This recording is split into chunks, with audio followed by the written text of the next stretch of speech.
ونه کې هلي افغانان ورونو ډېر د اجل خبر دی او بریکینګ نیوز دی چې په افغانستان کې د موقت حکومت راتګ امکانات ډېر زیات دي. زه درته نه وایم، زه درته په ثبوت ښیم. ما په یو دوه درې لایفونو کې دا خبرې کړې وي، افغانانو ما ته سره هم کمنټونه سره هم خبرې کړي. اول دا ویډیو واورئ، تاسې بیا سره خبرې کوو. ولسي جرګې هم د موقت حکومت په تړاو خپل غږ پورته کړ او د موقت حکومت له هغې ابتدايي طرحې یې ملاتړ اعلان کړ چې د سولې اسلامي حکومت تر نامه لاندې تازه دغې جرګې ته رارسېدلې ده.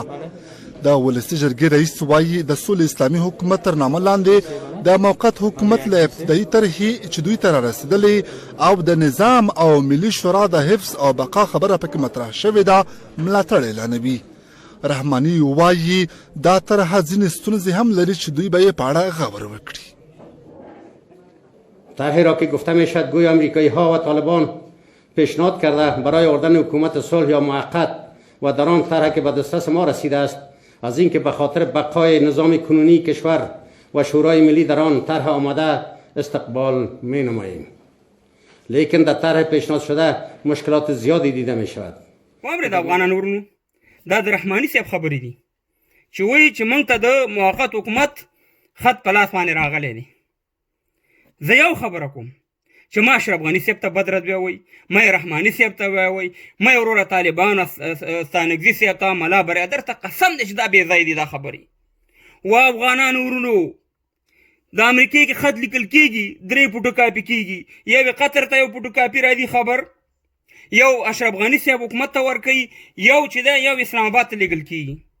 ولې موږ دلته یو بل ته بد رد ویو؟ دغه د 15,000 بندیانو معامله چې وه، دا 15,000 بندیانو دا ښه د اشرف غني صاحب په دې خبرو چې دا اروپایان امریکایان یې نه راپرېږدي، طالبانو مشران په دې خبرو. مګر دلته 6 میاشتې موږ جنګونه وکړو، یو بل سره په لایف کې کنځلې وکړې، یو ویلې پرېږدي، بل ویلې نه پرېږدي، او دهشتګرد دي او پنجابیان دي او دا دي او هغه چې اخر څه شی شو؟ هماغه امریکایانو چې خوښه وه 15,000 بندیان یې ورخوشي کړه. نن دا خبرې چې ستانکزی صاحب کوي د موقت حکومت یا دا رحماني صاحب کوي، دا امریکا ورته وایي. په دې مغزه خلاص کړئ. ما په یو دوه درې لایفونو کې دا خبره وکړه چې په افغانستان ته امن راځي، زموږ وینه پې بندېږي، زموږ دا جنګ پې ختمېږي. بېګاله دې خدای پاک موقت حکومت راولي، بېګاله دې خدای پاک اشرف غني دې چوکۍ نه خواږي. ټیکهدار خو نه دی چې ټول عمر بل ته ناست دي، خو په شرط د دې چې موږ د 1992 نه چې د ډاکټر صاحب نجیب حکومت ختم شو او موقت حکومت راغی، بدبختیانو سره مخامخ کړو. هغه شان دي حالت موږ نه غواړو. موږ غواړو چې زموږ خپل نظام وي، زموږ خپله ملي اردو وي، زموږ خپل ادارې وي، چې هر شی وي. خو نړیوال به د دې ذمهواري لي، بیا دې راشي. نو وروره په هغه لایفونو کې ما ته وروره بدې ردې ولیکل شي. ما ټول کمنټونه ما سره شته دي چې وروره باچا خو وروره طالب شوی دی، باچا خو وروره پنجابی شوی دی، ګلخان شوی د موقت حکومت خبرې کوي. زه د موقت حکومت خبرې په یو ثبوت باندې، زه چې بغیر ثبوت یو خبره نه کوم. ما سره یو خبر وي چې زه کومه، نو هغه خبر زما اشتیا شو چې امریکا یا طالبان یا حکومت دې ټول په دې معامله خبر دي چې دلته څه کېږي او سره روان دي. خو ما تا سره په خپلو کې په جنګ اچوي.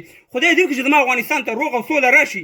بېګانه دې خدای موقت حکومت راولي، بېګانه دې اشرف غني صاحب دې چوکۍ نه خالي شو. خو په شرط دی چې نړیوال به د دې ذمهواری لي، زما دا ملي اردو به مي، زما دا ادارې به مي، زما دا سیستم به مي. بیا چارې ورئیس جمهور راځي، هغې سره به آینده کې ګورو. په الله سپارم دا زما خبرې مې در سره شریکې کړي چې زما خبرې الحمدلله رښتیا وختې دا ویډیو